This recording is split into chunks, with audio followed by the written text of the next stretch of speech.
today's session is Wendi Diao, who's a PhD candidate in the Chinese University of Hong Kong. Wendi is interested in many facets of system security, including mobile web security, vulnerability analysis, and side channel analysis. And today he will be talking about information leakage via GPUs.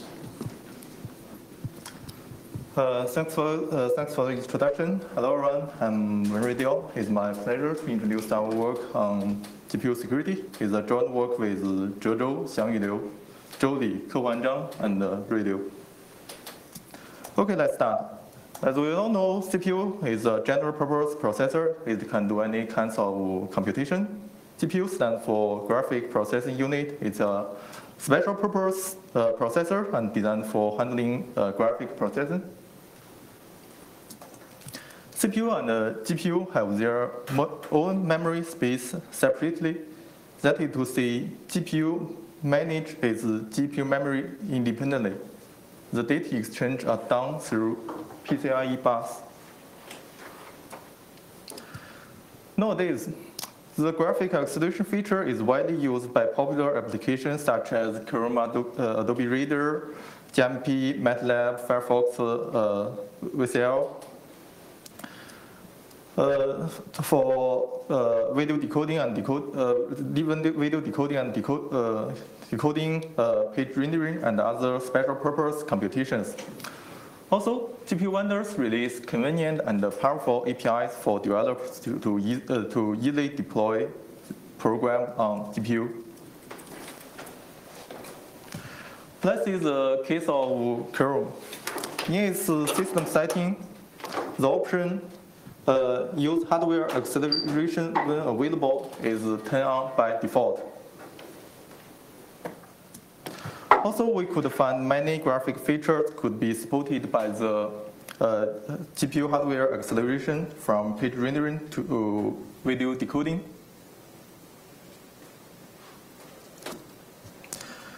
GPU are originally designed to provide high-speed computation power, but the data security is not considered very well. One example is the vulnerable GPU memory management. Being independent of the main system memory, the GPU memory is managed by the GPU itself and thus may violate some security policy normally enforced by the OS and the CPU.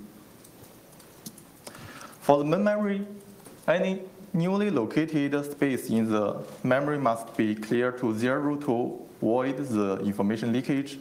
Developers and developers cannot control the physical memory. But for GPU memory, this security guarantee doesn't exist.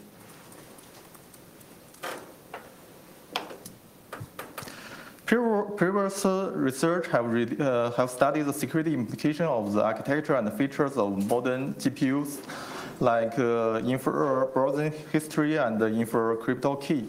However, this work usually rely on set channel information and can only infer limited information.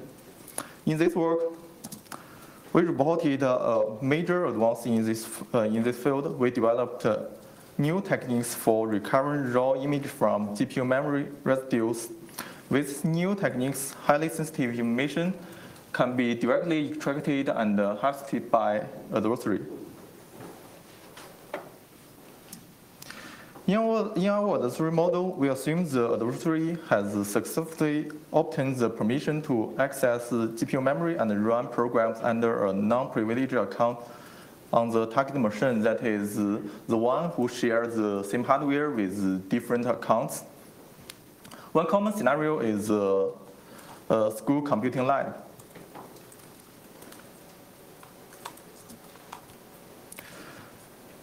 In this work, the adversary's target is to recover meaningful information, that is image, from GPU memory residues of victims. There are three main steps. First step, identify image like tails from GPU memory. Step 2, reconstruct images from tails with in-pressure boundaries.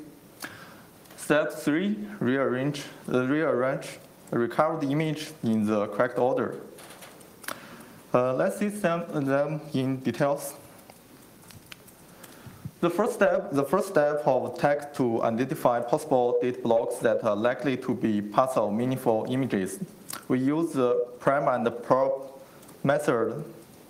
That is, when started, the malicious application tries to override every bit of the GPU memory it can access with the predefined value, say 0xxf. Then the memory is initialized. Then the victim open applications such as Chrome and access some website. During this process, Chrome will use some memory, with some GPU memory for page rendering.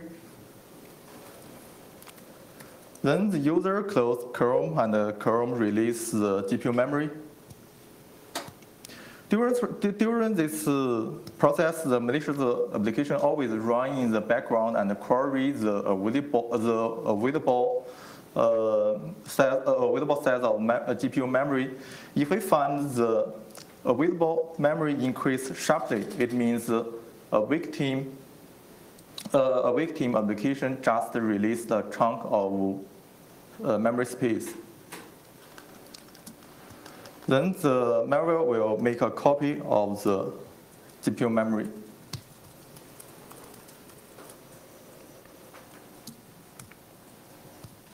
After that, we split the memory into 4 key blocks and filter out all 0xF blocks. The remaining blocks are concatenated into a big block called tail for further processing.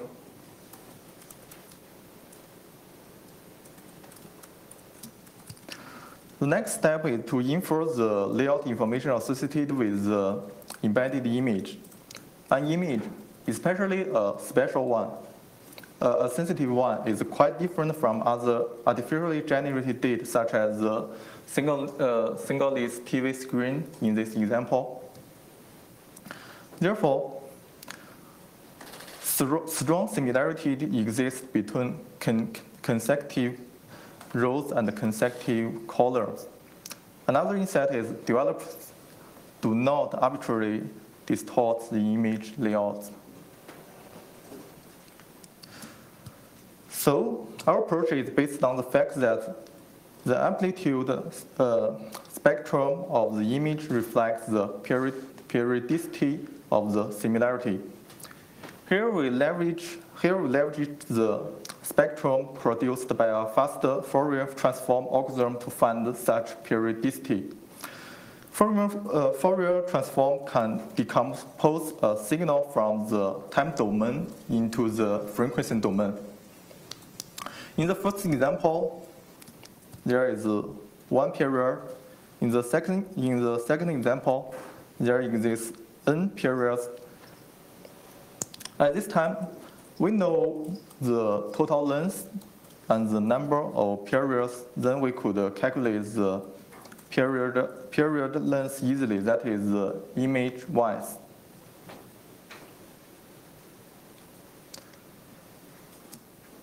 Even to some complex cases, the periodicity feature could be observed. Even for the most tough cases of block padding, through another round of FT, we could also obtain the period length.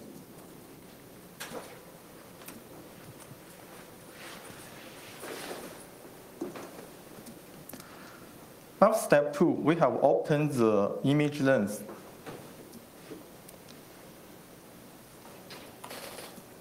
In the last step, we still need to remove the leading blocks. If the leading block is not removed, the recovered image cannot be correctly aligned, as this example shows.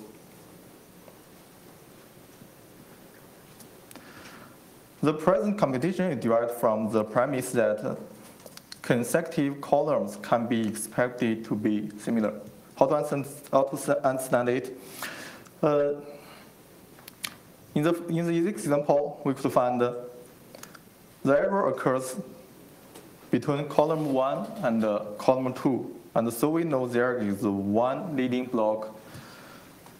Therefore, we designed an algorithm to transform this matrix into the original image matrix.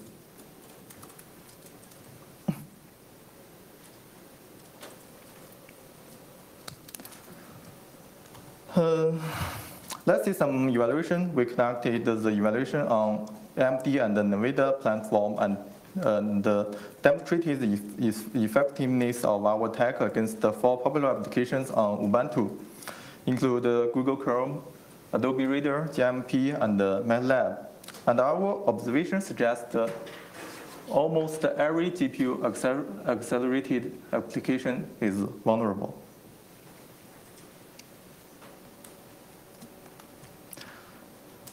The first case is Chrome. Let's see it. In this tag, we assume the victim user used Chrome to log in his Gmail account, and the email list was displayed. After our tag, you could find the browser tabs access bar email titles have been successfully recovered, so your email account and the titles are leaked to the attacker. Adobe Reader uses GPU to accelerate the rendering process of PDF documents. Similar to the Chrome case, segments of figures and the text were recovered, so the contents of the classified document you ever viewed were leaked. GMP is a popular image processing software. In this tag, the user opens an image file, applies some different image filter, and then close the image. After the tag, we could successfully restore images with vertical strips obscuring the original image. After some extra processing, we recover the original picture. That will see your private picture leaked to the attacker. As defense, we give 2 possible solutions. The first is manual clearing. We know complete reduce clearing requires considerable resources. So selective clearing is a more practical solution, but it will bring extra tasks for developers. Another solution is image layout obfuscation. Developers obfuscate the image layout in the GPU memory. For example, they could store the pixels in some irregular format. Of course, it also will introduce some overhead.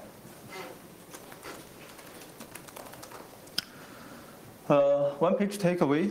To summary, in this work, we find the current GPU memory management is vulnerable. That is, malicious programs could cross the memory isolation boundary to obtain raw memory data.